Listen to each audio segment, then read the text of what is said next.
So what exactly is the social media for emergency management? What does that mean, and what's this whole project all about?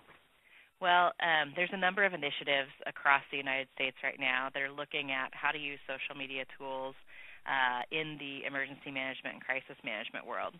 So I sit on a number of those initiatives, and actually this website was primarily intended to kind of put all those initiatives in one place, kind of like a portal site. We're using a lot of wikis and collaborative tools to talk about these different initiatives. But the unfortunate thing is every time they get tweeted out, it's on a pirate pad or it's on a wiki space. And those websites are sometimes kind of hard to remember. So I thought if it was all in one place, I would only need to go to one website and be able to kind of figure out when the next conference call is and when the next collaborative space was that I needed to be participating in. So decided to sort of dump it all on one site as a portal, and it's had some pretty great success it launched on Sunday, and I think it was retweeted 114 times yesterday, which was cool, and posted on a couple other blogs, which is great as well. So my personal mission as an emergency manager is to bring other emergency managers into the social media environment. So I do a lot of conference speaking, a lot of talking about how to get started in social media.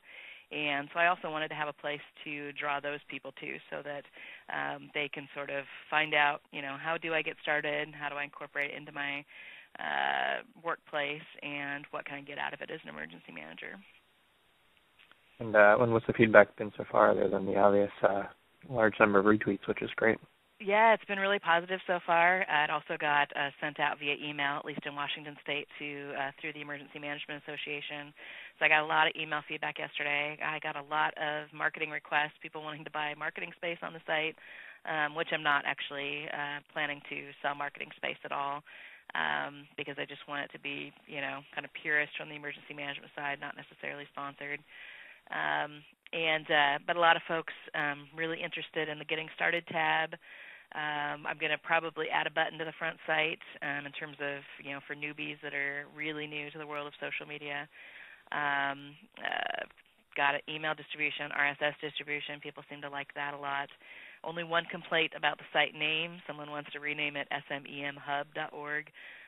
But I think, the hashtag that's been in use most primarily is SMEM. So SM4EM makes just as intuitive. So, and I would have. Yeah, I like the name a lot. Yeah, I was hoping to do SMEM, but some other company already owns that name, so not possible. Good luck getting a 3 or 4 character name these days. I know it's some other communication organization or something already owns it. So. Yeah. So how do you suggest people follow you? Do you suggest that they follow the SMEM hashtag or the website, or what's the preferred way to keep up with what's going on? Ironically, the SMEM hashtag is probably the best way right now to sort of clue into the conversation. There's a little bit of controversy this morning on the hashtag because there's a bit of confusion in the Twitter community about whether or not we're using SM4EM as or SMEM as an intersection between social media and emergency management. We have a lot of crisis organizations who are popping things onto the SMEM hashtag that are more crisis management type things. So they'll say, hey, I've got a snowstorm, SMEM, that's not really relevant to the intersection. So there is some discussion this morning about the development of a new hashtag, hashtag HSEM for Homeland Security Emergency Management, to talk about actually incident-related tweets as opposed to that intersection between the two. So you can watch the hashtag. You can go to the website. I am soon going to have a Twitter and Facebook fan page for it. Those were just donated or gifted to me last night, so I haven't set them up yet. But we want to have multiple ways that folks can find us. So. Well, great. What kind of stories have you seen come out recently? And we've got 2 major incidents here. One nationally, you get the blizzard, which could leave up to 1 million people without power. I've read, and at the same time, we have the big uprising in Egypt, and both of these events are huge in social media. So, what kind of stories or anecdotes or things about those crises have you seen going on in social media that have either piqued your interest or that you've retweeted or shared? Well, what I'm drawing, and actually on the website, there's a tab for articles and case studies, and what I'm actually keeping on there are the last 7 days of social media and crisis management articles. And I'm only keeping 7 days because there's a wealth of information. I just want to keep it as new and fresh as possible. So, of course, the snowstorm is a little bit too new for anyone to be writing articles about how social media is affecting it at this point because it just started today. But the articles that we're seeing in the past week tend to be Egypt, the Tunisia uprising. There's a bit on Australia, their use of social media and the Queensland flooding situation. Queensland probably is the best evidence of the use of a fan page for response in the crisis management world. Of course, you have older, more traditional stories, Virginia Tech shooting being one of the first in the social media world. That's the first time an after-action report actually identified that pictures were on YouTube and stories were on LiveJournal before first responders actually made it to the scene. And that's sort of what piqued my interest in social media, is when you start reading that in after-action reports, it changes the nature of the emergency response when the public's getting and reporting it online before your first responders are present on scene.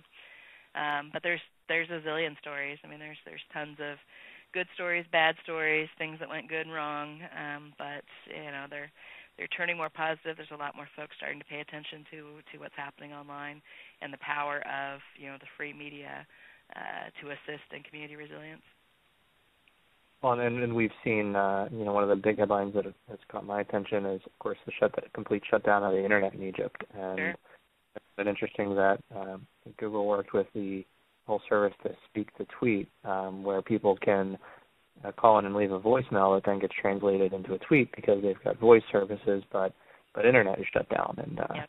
In the U.S., I think you'd have to shut down or poison about 20,000 or more devices, probably even a multiple of that, in order to completely interrupt the internet. But I understand in Egypt there's really maybe 20 devices that were involved in shutting that down.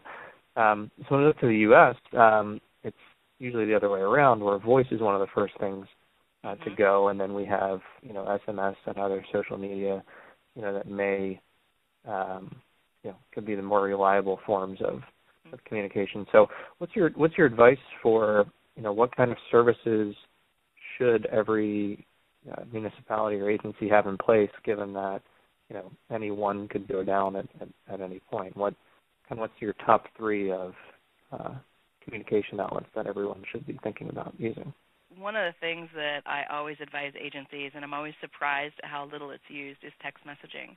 The after-action reports that came out of the Chilean earthquakes and the Haiti earthquakes said that both Twitter and text messaging were the two areas that were spotty. They were only about 50% effective, but of course they were far more effective than the phone service that went down right away.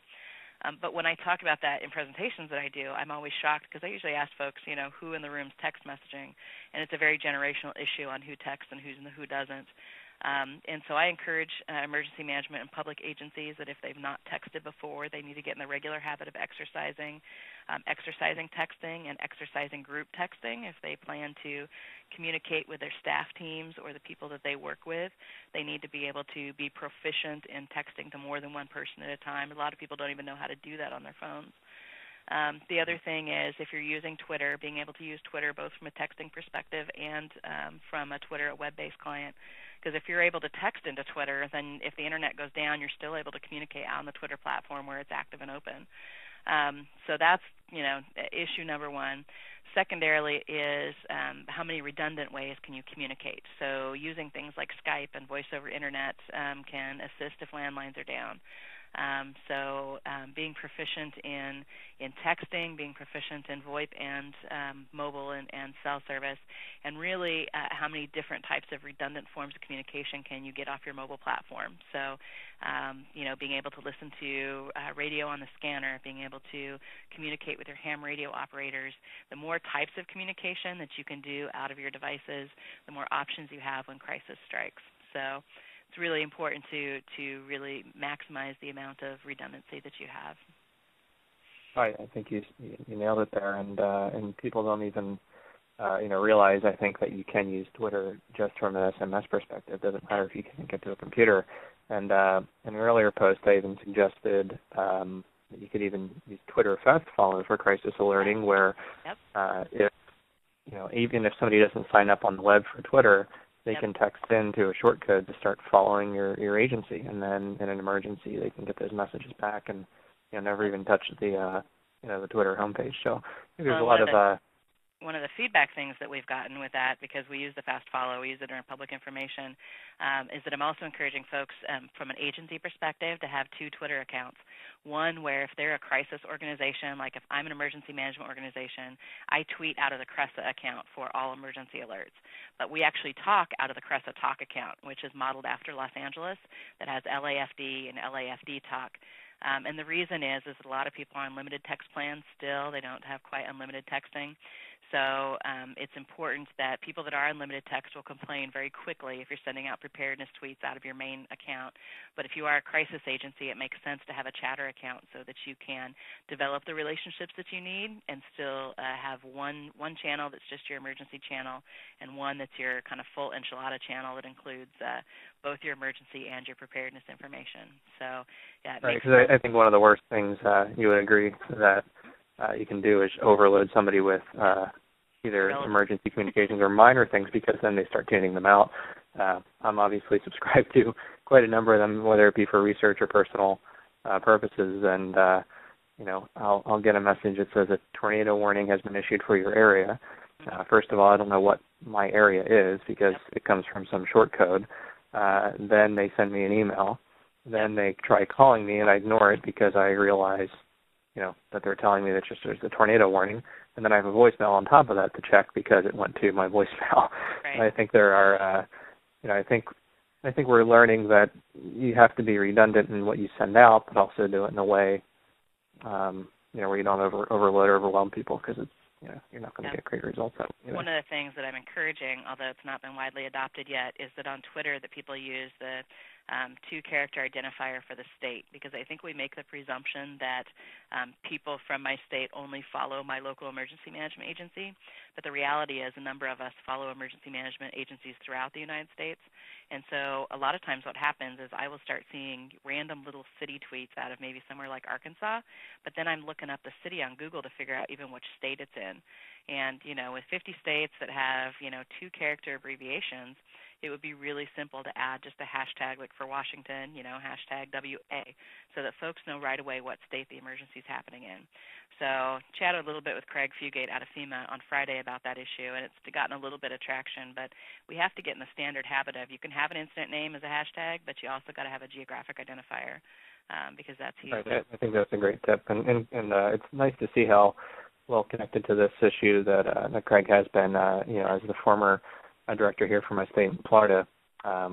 Craig did a wonderful job, and to see that he's taking the social media approach to giving a lot of focus to that within FEMA is just it's great to see that from the top down rather than a community of people trying to push it from the bottom up like a lot of other new government initiatives Absolutely. do. Absolutely. Well, since I think some of our audience here on the blog includes employees from Facebook, Twitter, and from other networks, what feedback or requests would you want to communicate to them? What could these networks be doing better to help social media and emergency management?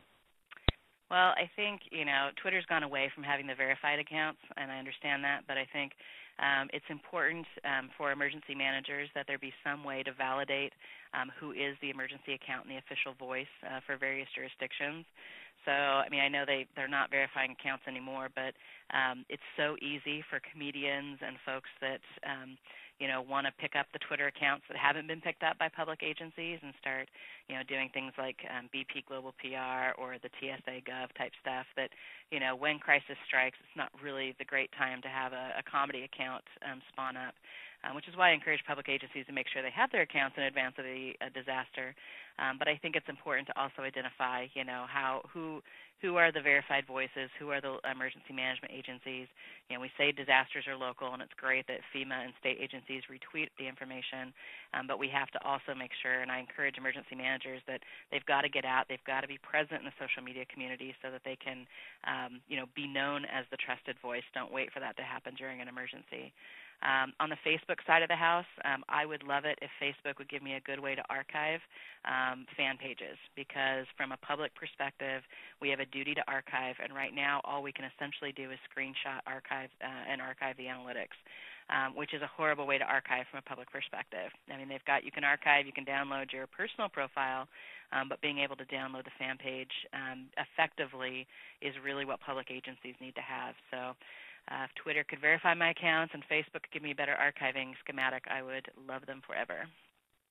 Well, I share some of those same requests, and Facebook has made progress, as you said, at the personal pages on archiving it, but it seems to be one of the sticking issues is archiving fans' comments, because in the privacy world of Facebook, it would seem that if you make a comment, you own the comment, not the agency that you posted it on doesn't own that information for you. But at the same time, Facebook is aware of the issue and taking it seriously. So I think it's just I think that's one of a matter of time issues right. that we'll see. But yeah, any way we could hurry that up, I think would be better. Let's move and start talking about some of the smaller steps that maybe some of the GovLoop members could apply within their own cities or agencies. There's a lot of information, advice that gets pushed out over GovLoop on better use of social media in your agency, and this interview may sound like, oh great, here's even more we need to be doing with our social media plan when we just finish putting it together. What are some smaller steps that an agency or city can do to start getting on board with sending out emergency communications over social media? What can they include in their plans for this year that will get them started? Well, I think it's important for agencies to identify what their social media strategy is, and I think there's three very easy types of strategic ways that people can be involved. They can just monitor social media in terms of tuning in, what's going on in the social media world for various situations. They can really choose to adapt it as a one-way engagement stream if they're conscious and cognizant of the fact that they need to, figure out how the public can contribute and engage back with them, or they can be involved in two-way engagement. But I think if you define one of those three areas, then it guides how you're actually going to implement social media. I think the second thing that people need to do is to outreach to their local community. One of my big Twitter strategies and who I follow is I follow just about everyone local to Vancouver, Washington. And the reason I do that is I want to know who the local experts are that I can also network with and recruit as volunteers in emergencies or in crisis. You don't necessarily have to have the expertise within your agency as long as you have the relationships built with the community members who have that expertise outside your agency. But it's important to bring those volunteers in a very legitimate context. I work with a networking group of our local technical specialists, and I've got them all cross-trained as emergency operations volunteers so that, if we ever need them in a time of crisis, they can lend their expertise on how to navigate the world. Third thing is you need to figure out, spend some time focused on social media prior to the emergency event. We had a local agency here in Clark County who tried to adapt social media during a public health crisis, and it was much more overwhelming to try to do it during a public health crisis than it would have been if they had sought out some training. And then just don't be fearful. There's a lot of fear rhetoric, a lot of presentations happening in the public world that are really focused from the legal perspective and the archiving perspective that says don't trust the public. And I think we have to get beyond that initial attitudinal barrier, that the community becomes more resilient and able to help us if they know what the needs are and how to channel their skills effectively. So it has to be a two-way conversation, and it has to be held in forums just like in person that are productive. And so it's important that your online presence be just as authentic as your in-person presence. And that's, kind of the key nuts and bolts that I encourage people to do.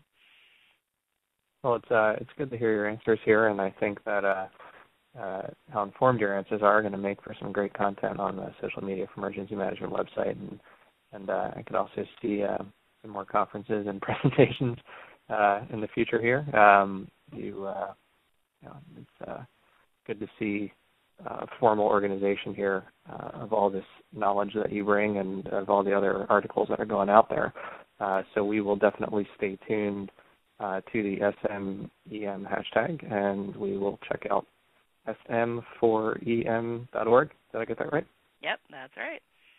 Okay, and is there any last message you'd like to send out to any GovLoop members that might be listening right now? Well, I would just say stay tuned. We've got some exciting things to announce actually in a couple of weeks. I'm working on a very exciting project from a public and a government perspective, and we're not quite ready to go public on it yet, but by about mid-February, you'll see it all over the SMEM hashtag as well as this website. So stay tuned. It's going to be an exciting year.